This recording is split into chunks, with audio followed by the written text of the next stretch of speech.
Bang, terkait masalah kemarin kan ada insiden di mana pertama adalah berawal dari Niki mau kasih flash disk bukti dengan memberikan dia flash disk bahwa isinya adalah konspirasi lah istilahnya. Nah, secara hukum yang betul seperti apa sih, Bang? Dalam hukum pidana, hukum acara pidana, barang bukti itu hanya diserahkan oleh jaksa menjadi barang-barang bukti. Jadi jaksa menyerahkan bukti-bukti. Ya. Kemudian pengacara juga boleh mengajukan bukti-bukti tambahan. Begitu, bukti-bukti yang belum ada bukti. Ini kan pidana ya. Jadi pengacara juga boleh mengajukan bukti-bukti yang meringankan atau bukti-bukti yang menyangkal boleh. Tapi bukti-bukti yang sesuai dengan perkara. Kalau perkaranya adalah pemerasan, bukti-bukti yang meringankan seperti apa. Tapi kalau perkaranya adalah pemerasan tapi yang disampaikan bukti-bukti yang lain, perkara yang lain juga, misalnya penyuapan atau perkara ini, ya itu yang nggak bisa. Makanya hakim sudah sesuai prosedur menghentikan ini, nggak ada yang begitu, karena bukti itu harus sesuai dengan koridornya, jangan sampai salah kamar. Nah, yang disampaikan oleh Nikita Mirzani kan adalah menyampaikan suatu keadaan bukti yang tidak sesuai dengan persoalan pemerasan. Jadi kemudian hakim berhak menafikan ini atau meniadakan ini. Itu udah sesuai prosedur hakim menjalankan ini kan. Jadi apalagi bukti ini belum teruji keabsahannya, belum teruji validitasnya, belum teruji lab creamnya. Zaman sekarang gambar pun bisa pakai AI, suara rekaman bisa pakai AI, palsu memalsu tinggi dengan adanya teknologi. Jadi ini belum teruji secara forensik. Jadi nggak bisa tiba-tiba diajukan sebagai bukti, apalagi salah kamar. Makanya ketika majelis hakim kemudian menafikan atau meniadakan ini sebagai barang bukti, udah clear. Hakim punya hak dan memang harusnya begitu, sesuai dengan prosedur acara sidang hukum pidana. Kalaupun betul dia punya bukti, langkah yang harus dilakukan apa, Bang? Langkah yang diharuskan kalau dia punya bukti, harus dia membuat laporan dulu, laporan dugaan tindak pidana penyuapan. Di mana laporannya bisa ke Bareskrim di bagian unit korupsi, tindak pidana korupsi bisa ke KPK kalau ada unsur penyuapan begitu. Tapi buktinya itu harus dibawa, dan nggak cuma bukti rekaman aja. Rekaman ini walaupun dia ada rekaman mirip suara orang, belum bisa dipastikan itu suara orang.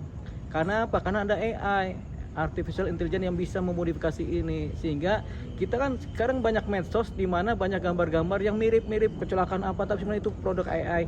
Demikian juga ini. Dan satu hal, seorang Nikita Mirzani, dia dapat dari mana bukti seperti ini? Karena dia dalam penjara. Siapa yang memberikan? Apakah dia sudah menganalisa? Kan tidak.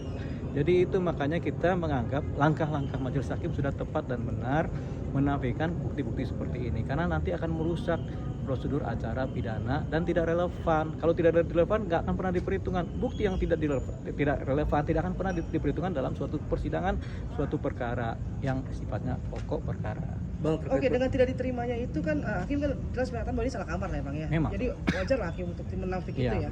Tapi di sini kan imbasnya adalah dibilang hakim suap, jaksa suap. Ya itu kan suap. suatu tuduhan-tuduhan yang kemudian dianggap belum punya dasar atau tidak berdasar sama sekali, sehingga ini malah memperberat dari sisi kelakuan dari seorang terdakwa. Justru ini memperberat. Jadi hukumannya kalau dia terbukti bersalah pun bisa diperberat karena kelakuan-kelakuan seperti ini. Sayang sekali ini kemudian dilakukan di situ. Harusnya pengacaranya kemudian paham ini, bahwasanya jangan sampai salah kamar. Kalau ada bukti suap dia laporkan sendiri.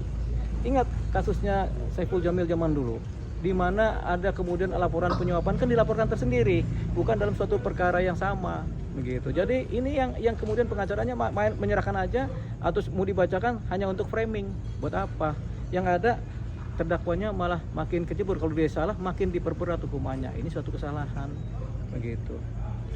Artinya bisa blunder dong Bang, itu sudah salah kamar, tuduhannya belum pasti. Itu kok pihak Reza Gladys menuntut balik gimana tuh Bang? Saya nggak perlu menjawab, sudah dijawab tadi oleh teman yang bertanya.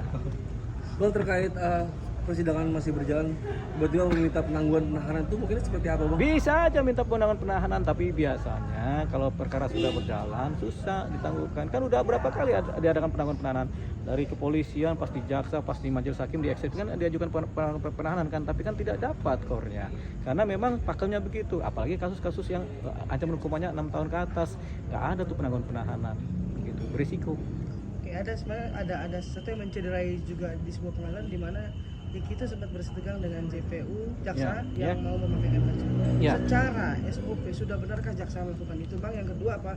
Ini masuk dalam contempt of court gak sih, Bang? Begini, Nikita Mirzani sekarang ini kan sebagai tahanan di bawah kekuasaan jaksa, bukan di bawah kekuasaan penyidik polisi, bukan di bawah kekuasaan majelis hakim. Jadi yang berwenang menangani Nikita Mirzani adalah jaksa sebagai pihak yang punya kuasa menahan, menjaga, melindungi Nikita Mirzani, kemudian menahan juga. Jadi seorang Nikita Mirzani berada di bawah aturan-aturan protokoler kejaksaan dalam melakukan upaya-upaya penahanan seseorang.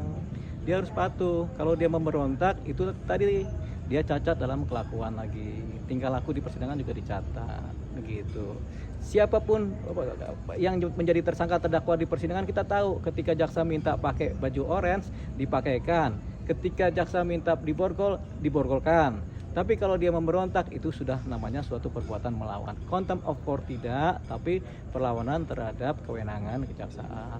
Ini nanti konditnya diukur dalam persidangan berikutnya, dalam sesi putusan di mana hal-hal yang memberatkan apa, hal-hal yang meringankan apa, itu dalam tuntutan jaksa ada nanti, begitu. Sebagai catatan. Bang, masih soal flash disk nih, Bang. Ya. Kapan seorang Nikita bisa selain membuat laporan baru, Bang, ya di pengadilan, kapan bisa dia bawa itu untuk sebagai itu bisa dilakukan penguat oleh pengacaranya, tapi tidak dalam konteks ini, tidak dalam konteks perkara pemerasan.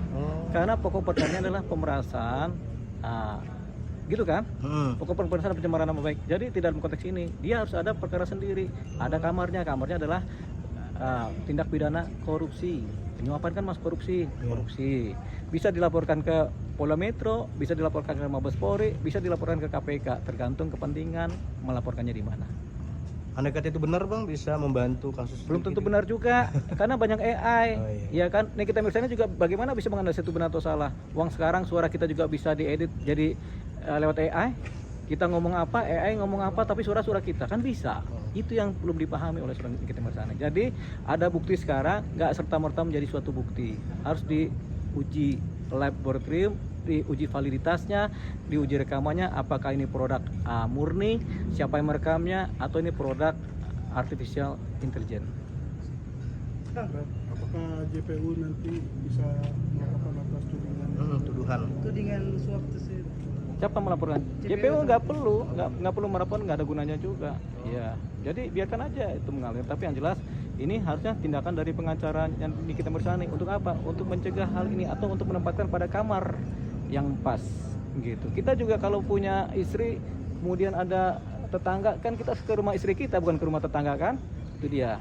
Jadi, Bang, relevan nggak sih kalau Nikita Mirzani untuk nanti sidang pembuktian? Apakah bisa mengajukan? Nggak bisa, karena itu bukan pembuktian terhadap pemerasan, begitu. Jadi nggak akan pernah bisa. Harus ada kamarnya. Tadi kan kalau kita di rumah istri nggak boleh ke rumah tetangga kan? Kalau salah kamar kan repot, dipentung sama Pak RT. Thank you, Bang. Paham kan jadinya?